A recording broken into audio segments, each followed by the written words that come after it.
Assalamualaikum warahmatullahi wabarakatuh. Salam sejahtera untuk kita semua. Perkenalkan, saya Dr. Panji Priyanto, SEMAK, dosen tetap Program Studi Akuntansi, Fakultas Ekonomi dan Bisnis, Universitas Jakarta Internasional. Saat ini saya dalam proses mengikuti sertifikasi dosen gelombang pertama yang diselenggarakan oleh Kemendikti-Saintek tahun 2025. Saya akan melakukan penyusunan dokumen pernyataan diri dosen dalam unjuk kerja Tridharma Perguruan Tinggi atau PDD UKT-PT. Pada kesempatan ini, saya memaparkan satu mata kuliah yang saya ampu, yaitu Akuntansi Keuangan 1. Saya mengajar mata kuliah Akuntansi Keuangan 1 pada semester genap tahun ajaran 2024-2025 dengan bobot 3 SKS, dan mata kuliah Akuntansi Keuangan 1 ini merupakan mata kuliah wajib dengan kode khusus ACCT 210. Adapun deskripsi mata kuliah akuntansi pertama, yaitu mata kuliah ini akan membekali mahasiswa dengan pemahaman yang kuat tentang konsep-konsep akuntansi dasar, prinsip akuntansi yang berlaku umum atau Generally Accepted Accounting Principle, serta proses pencatatan dan pelaporan transaksi bisnis. Melalui mata kuliah ini, mahasiswa akan belajar menyusun laporan keuangan, yaitu laporan posisi keuangan, laporan laba rugi, laporan perubahan ekuitas, laporan arus kas, dan catatan atas laporan keuangan yang menjadi dasar pengambilan keputusan bisnis. Mahasiswa dapat mengakses materi perkuliahan, mengunduh RPS, e-book, serta mengunggah tugas melalui platform Learning Management System atau LMS, dan juga Electronic Digital Integrated Information System atau EDIS pada Universitas Jakarta Internasional. Metode pembelajaran yang saya terapkan dalam mata kuliah Akuntansi Keuangan 1 ini bersifat aktif, partisipatif, dan berbasis praktek nyata. Di antaranya delivery dengan ceramah interaktif berbasis multimedia menggunakan aplikasi PowerPoint dan Microsoft Excel. Selain itu, dalam proses delivery ini, saya juga memberikan penugasan terstruktur, seperti memberikan latihan, penyusunan jurnal, dan laporan keuangan. Selain itu, saya juga memberikan studi kasus akuntansi dari entitas jasa maupun dagang. Lalu, metode selanjutnya yaitu dengan interaksi, dengan melalui diskusi di kelas, review latihan secara langsung. Selain itu, saya juga memberikan kesempatan mahasiswa untuk melakukan pengisian forum diskusi di LMS melalui Microsoft Teams atau platform Google Meet. Kelas dibagi ke dalam kelompok kecil untuk bahas studi kasus mingguan.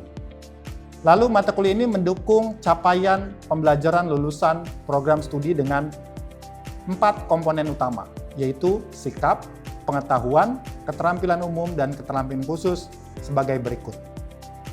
Dalam capaian pembelajaran lulusan pertama yang berkaitan dengan komponen sikap, yaitu mahasiswa mampu berkontribusi dalam meningkatkan kualitas hidup di masyarakat, bangsa, negara, serta memajukan peradaban berdasarkan Pancasila. Lalu capaian pembelajaran lulusan kedua yang berkaitan dengan komponen pengetahuan, yaitu mahasiswa mampu menguasai persiapan, analisis, dan interpretasi laporan keuangan entitas yang disatukan dengan menerapkan prinsip-prinsip akuntansi sesuai dengan standar akuntansi keuangan yang berlaku. Lalu, capaian pembelajaran lulusan yang ketiga yang berkaitan dengan komponen keterampilan umum, yaitu mahasiswa mampu menunjukkan kinerja yang mandiri, berkualitas, dan dapat diukur dan mampu mengambil keputusan secara tepat dalam konteks pemecahan masalah di bidang keahlian akuntansi berdasarkan hasil analisis informasi dan data. Dan yang terakhir, capaian pembelajaran lulusan keempat yang berkaitan dengan komponen keterampilan khusus, yaitu mampu menguasai persiapan, analisis, dan interpretasi laporan keuangan entitas yang dikonsolidasikan dengan menerapkan prinsip-prinsip akuntansi sesuai dengan standar akuntansi keuangan umum yang berlaku. Selanjutnya, mahasiswa juga mampu atau diharapkan mampu menguasai pelaporan investasi dan pembiayaan, termasuk laporan kebutuhan kas, modal kerja, laporan keuangan proforma, dan laporan anggaran modal yang relevan dengan pengambilan keputusan ekonomi dan akuntansi. Pada mata kuliah Akuntansi Keuangan 1, mahasiswa diharapkan mencapai sejumlah capaian pembelajaran mata kuliah atau CPMK yang telah dirancang untuk mendukung kompetensi lulusan program studi. Terdapat 9 CPMK dalam mata kuliah ini. CPMK pertama, yaitu mahasiswa mampu menjelaskan konsep-konsep akuntansi dasar, termasuk tujuan, fungsi, dan prinsip akuntansi yang berlaku umum. Lalu CPMK kedua, yaitu mampu mengidentifikasi dan mengklasifikasikan akun dalam sistem akuntansi. CPMK 3, mahasiswa mampu mencatat transaksi bisnis dalam jurnal umum sesuai dengan standar akuntansi yang berlaku. Lalu CPMK 4, yaitu mampu memposting jurnal umum ke buku besar dan menyiapkan balance sheet. Lalu CPMK yang kelima, mahasiswa mampu menyiapkan laporan keuangan dasar, yaitu neraca dan laporan laba rugi dengan benar dan akurat. Lalu CPMK 6, mahasiswa mampu menganalisis laporan keuangan sederhana untuk menggambarkan kinerja ekonomi perusahaan. Lalu CPMK 7, mahasiswa mampu memahami siklus akuntansi secara keseluruhan, mulai dari pencatatan transaksi hingga penyusunan laporan keuangan. CPMK 8, mampu menerapkan konsep accrual dan kas saat mencatat transaksi. CPMK 9, mahasiswa mampu menjelaskan perbedaan antara aset, liabilities, dan ekuitas serta dampaknya terhadap laporan keuangan. Selain itu, mahasiswa juga akan dilatih untuk mengidentifikasi kesalahan pencatatan serta melakukan penyesuaian dan koreksi atas laporan keuangan. Untuk mencapai tujuan utama mata kuliah ini, telah dirumuskan beberapa sub-capaian pembelajaran yang menjadi indikator kompetensi mahasiswa selama perkuliahan berlangsung. Yaitu yang pertama, mahasiswa diharapkan mampu menjelaskan prinsip-prinsip dasar akuntansi. Kedua, mahasiswa akan mampu mencatat transaksi keuangan ke dalam jurnal umum dan buku besar. Lalu yang ketiga, mahasiswa diharapkan dapat menyusun laporan keuangan dasar. Lalu yang keempat, mahasiswa akan mampu melakukan analisis sederhana terhadap laporan keuangan. Lalu yang terakhir, mahasiswa akan terbiasa menerapkan prinsip akuntansi berbasis PSAK dan IFRS yang berlaku di Indonesia, terutama dalam konteks entitas bisnis. Mata kuliah akuntansi keuangan 1 terdiri dari 12 pokok bahasan utama yang disusun secara sistematis, mulai dari konsep dasar hingga analisis laporan keuangan. Yang pertama, Accounting Framework and Financial Accounting Standard, Accounting Cycle, Financial Statement, Cash and Cash Equivalent, Account Receivable, Inventories, Fixed Asset, Intangible Asset, Short-Term Liabilities, Long-Term Liabilities, Equity, dan Financial Statement Analysis. Dalam mendukung proses pembelajaran pada mata kuliah Akuntansi 1, saya menggunakan dua buku utama sebagai referensi utama. Yang pertama, buku dari William Thomas Wendy, Walter and Horizon Charles T. Hongren. Lalu buku yang kedua, saya menggunakan buku Financial Accounting with International Financial Reporting Standard oleh Paul D. Kimmel. Kedua referensi ini saling melengkapi baik dari sisi teoritis maupun praktek, serta menjadi dasar penting dalam penguasaan materi akuntansi keuangan tingkat dasar. Evaluasi pembelajaran dalam mata kuliah Akuntansi Keuangan 1 dilakukan secara terstruktur dan mengacu pada kriteria penilaian yang telah ditetapkan dalam rencana pembelajaran semester atau RPS. Yang pertama, asesmen kriteria, di mana asesmen ini digunakan sebagai dasar untuk menilai pencapaian kompetensi mahasiswa. Lalu yang kedua, assessment indicators, digunakan untuk mengukur sejauh mana mahasiswa mencapai capaian pembelajaran. Lalu asesmen rubrik, disusun untuk memberikan penilaian yang objektif dan transparan. Rubrik ini mencakup aspek-aspek seperti kualitas jawaban, ketepatan prosedur, keterampilan analisis, dan presentasi hasil kerja. Skema penilaian terdiri dari yang pertama, tugas individu dan kelompok sebesar 30%, mengacu pada kurikulum OBI.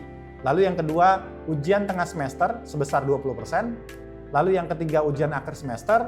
Yang keempat, ada partisipasi aktif dalam diskusi kelas sebesar 10%, dan kuis berkala dan formatif sebesar 15%.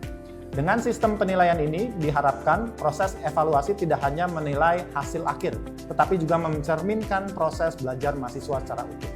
Demikian informasi yang saya bisa sampaikan mengenai mata kuliah Akuntansi Keuangan 1 untuk mahasiswa S1 Program Studi Akuntansi Fakultas Ekonomi dan Bisnis Universitas Jakarta Internasional.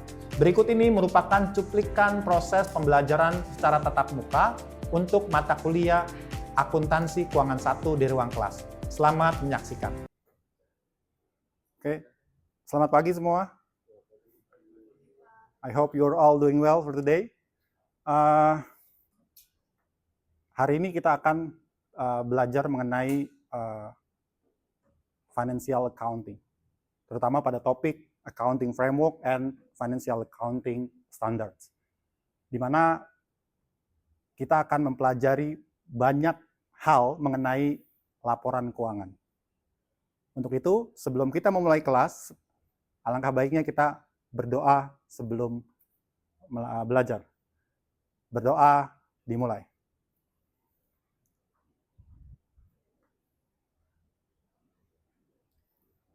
Finish? Sebelum saya memberikan pemaparan terkait materi kita, saya akan absen dulu untuk hari ini. Who is absent today? Siapa yang nggak masuk hari ini?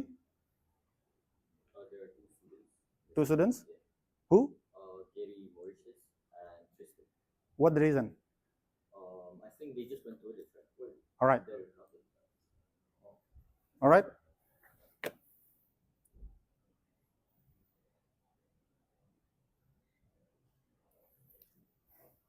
So,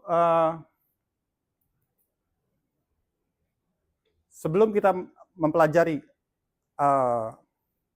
mulai dari definisi dari accounting framework and financial accounting standard, have you ever seen for a complete financial report before? Kalian pernah nggak melihat laporan keuangan secara lengkap sebelumnya? Terutama pada perusahaan go public. Pernah melihat secara lengkap? di perusahaan papaku, dia kan CEO sama founder Kathleen. Saya kan juga suka disuruh ngerjain lihat reportnya sama gajian. Iya. Ya, jadi kamu pernah melihat secara lengkap laporan keuangan. Oke, itulah materi kita hari ini. Sebenarnya kita mau tahu sebenarnya laporan keuangan lengkap itu seperti apa, gitu ya. Nanti saya akan berikan ke kalian sebuah laporan keuangan perusahaan go public. Saya punya laporan keuangan PT Astra International, TBK. Yang nanti kita bisa lihat sebenarnya isi dari laporan keuangan yang lengkap itu seperti apa. Oke?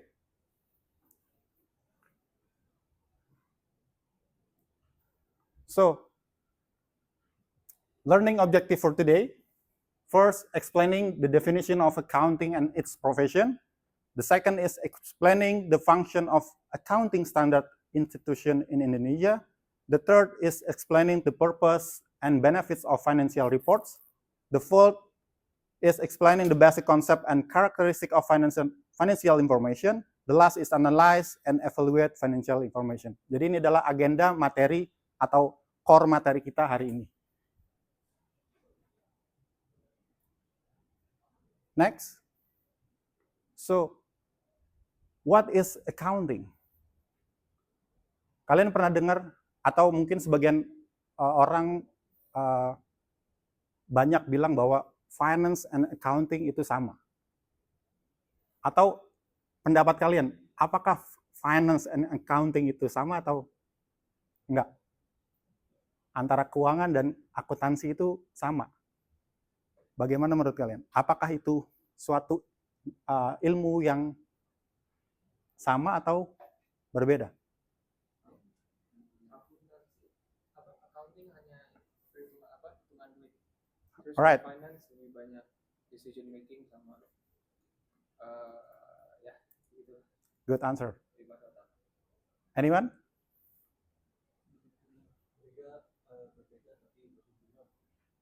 Exactly. Good answer. Anyone? Try to answer. What the differences between finance and accounting? Atau you anggap bahwa finance and accounting itu sama? Accounting itu budget, budget dan budgeting, rate of itunya dapatnya berapa gitu. Calculate. Tapi kalau accounting kalau finance itu lebih ke kalau accounting itu lebih ke vertikal yang kita kemana inputnya masuk kemana? Like manage. Managing. Good answer. So if I use this one.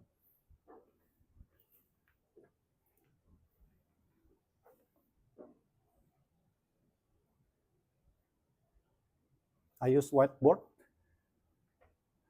Before kita membahas mengenai definisi dari accounting itu sendiri ya, kita coba lihat perbedaannya. This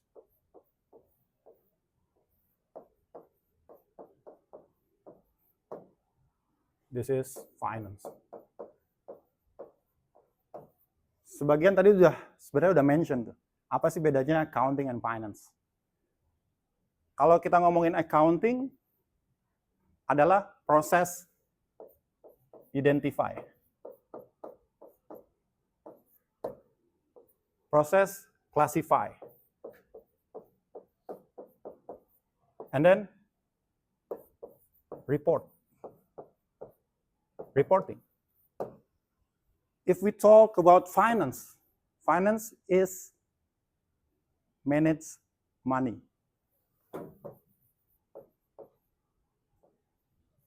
The key word is manage. Sorry.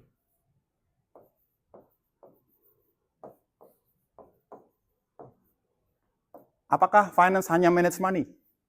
Manage apa lagi? What? Income. Sedikit lagi. Spend. Part of, tapi sedikit lagi, kurang. Ada yang tahu? Asset. The last is manage. Investing.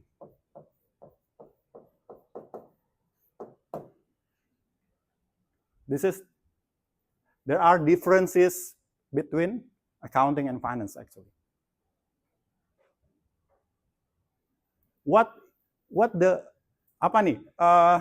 Kan identify, classify, and reporting. From what? Transaction.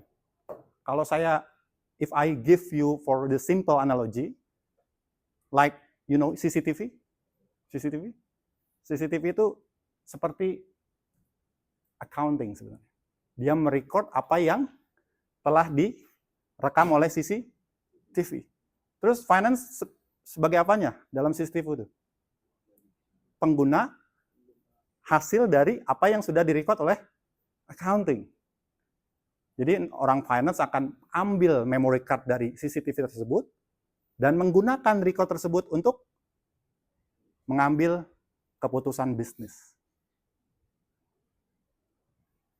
Ya, itu simple analoginya. CCTV yang sebagai accounting, yang merecord segala kegiatan atau aktivitas yang ditangkap oleh CCTV tersebut, sedangkan finance adalah orang yang memanfaatkan memory card yang ada CCTV tersebut, atau hasil record yang telah ditangkap oleh CCTV tersebut. Simpelnya itu. Ini transaction. Identify transaction based on evidence. What the meaning of evidence? In accounting, we call the evidence is invoice. We call in Indonesia is kwitansi. Invoice, like factor, invoice, something like that. Jadi, sekarang kita masuk, ini adalah identifikasi transaksi, klasifikasi transaksi, apa yang direport oleh accounting. Actually, there are 5 components in financial report. Nanti saya akan tunjukkan. Kita akan compare dengan laporan keuangan yang real. Ya. Tapi mungkin kita akan sebutkan dulu atau mention dulu. Sebenarnya isi dari laporan keuangan itu sebenarnya hanya terdiri dari 5 komponen tuh. Mungkin kalau kita lihat laporan keuangan Go Public, perusahaan Go Public, mungkin jumlah halamannya mungkin mencapai 200 halaman. Tapi sebenarnya atau lebih gitu ya. Atau sebenarnya komponen utama laporan keuangan itu hanya ada 5. Gitu ya.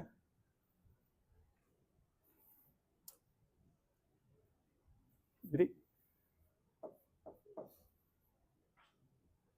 the main components of financial statement or financial report. It could be, we can call, the first is balance sheet. Balance sheet. Or kalau di laporan keuangan bahasanya itu financial position. Financial position, laporan posisi keuangan. The main component of balance sheet is only 3. First is assets. So, what the meaning of assets? Apa yang dimaksud dengan aset itu sendiri? Exactly. Like your laptop, your mobile phone. But not only physically, actually. We have non-physically, like your skill, your education, your background education, or something like that. It is non-physically. Kalau fisik udah jelas, you punya laptop, you punya clothes, you punya shoes, you punya car, you punya motorcycle. Tapi yang non-fisik or non-physically, like your skill. So that's why you harus grow up your skill. Supaya aset you menambah dan berharga. Ya, this is assets. The second is liabilities. Assets. Assets divided by current, non-current.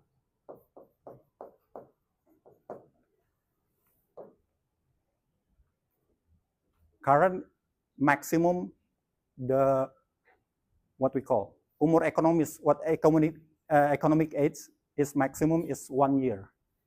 Current is 1 year. This more than 1 year. Kalau saya tanya aset yang umur ekonomisnya maksimum 1 tahun apa? Kira-kira. What? License. License? License, it depends. Because some license is more than 1 years. Kira-kira apa? Kalau yang aset yang sifatnya itu 1 years. Insurance. Sedikit lagi, kurang. Income, assets. Laptop gimana? Your laptop? More than 1 years. Biasanya kalau di perusahaan nanti kalian bekerja, setiap aset yang dimiliki perusahaan itu harus di-set up umur ekonomisnya di dalam sistem. Contoh, laptop kantor, mobil kantor, ya itu harus di-set up di dalam sistem umur ekonomisnya. Contoh, perusahaan punya mobil, di-set up 5 tahun. Sir, kalau nanti umurnya sudah 5 tahun tapi mobilnya masih ada, artinya kita sudah melebihi umur ekonomisnya. Pilihannya cuma 2. Mobilnya tetap dipakai dan kita setup ulang umur ekonomisnya, atau mobil itu dijual, dilelang. Jadi ada value added-nya, ada nilai tambahnya. Semua equipment yang ada di kantor, di perusahaan, itu harus di-set up umur ekonomisnya. Jadi jelas, semua aset yang dimiliki oleh perusahaan sudah ada umur ekonomisnya. Dan itu harus di-manage. Ya. Dan itu harus di-manage. Ya, jadi ini current and non-current. current karakteristiknya adalah punya ekonomis maksimum 1 tahun, non-current lebih dari 1 tahun.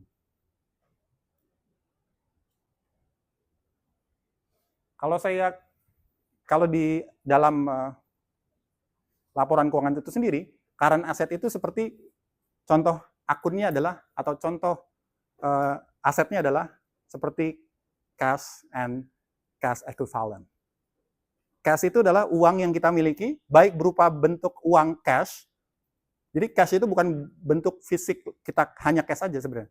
Kalau di dalam konteks bisnis, ya cash itu adalah uang yang ada di rekening. Uangnya ada di rekening. Lalu bagaimana dengan cash equivalent? Cash equivalent itu seperti instrumen lain di pasar uang, seperti deposito. Kalian pasti sering dengar deposito ya. Itu salah satu bentuk cash equivalent. Indonesia we call setara kas itu ya. Jadi kalau saya gambarkan sedikit gitu ya. Have you ever seen for the common organization structure in a company? Have you ever seen? Struktur organisasi dalam perusahaan? Secara umum deh, secara umum. Pernah nggak susunan atau struktur organisasi dalam perusahaan pernah lihat nggak? Mulai paling atas itu ada, kalau saya gambarkan di sini,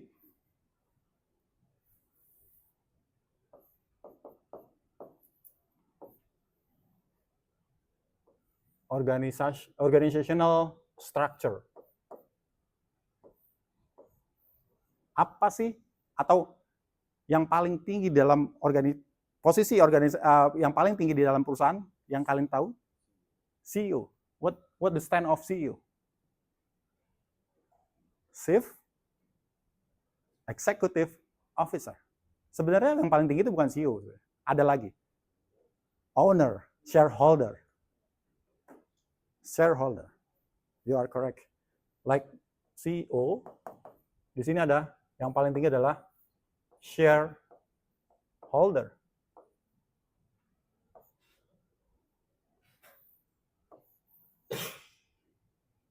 Ini kita gambarkan yang paling umum aja ya.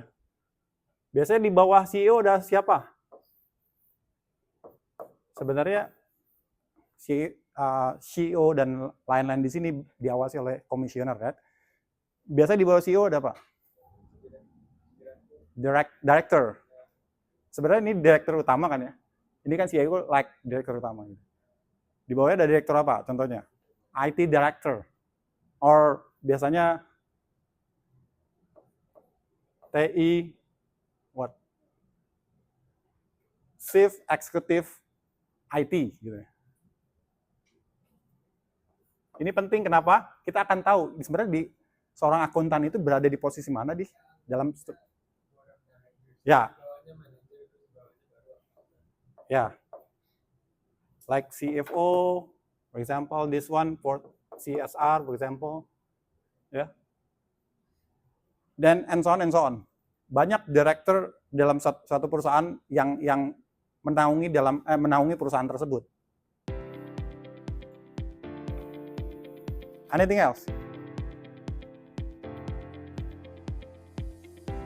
Alright, because time is over, I think untuk hari ini saya cukupkan sampai di sini.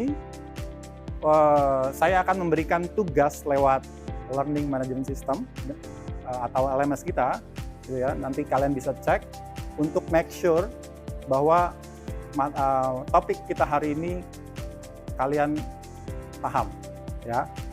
Untuk itu, sebelum kita mengakhiri kelas ini, saya berharap untuk buku reference dan materi yang sudah saya upload di LMS, kalian bisa baca di rumah. Saya pikir itu yang bisa saya sampaikan. Mudah-mudahan apa yang saya sampaikan bisa menambah value dan knowledge kita semua. Saya tutup. Selamat siang.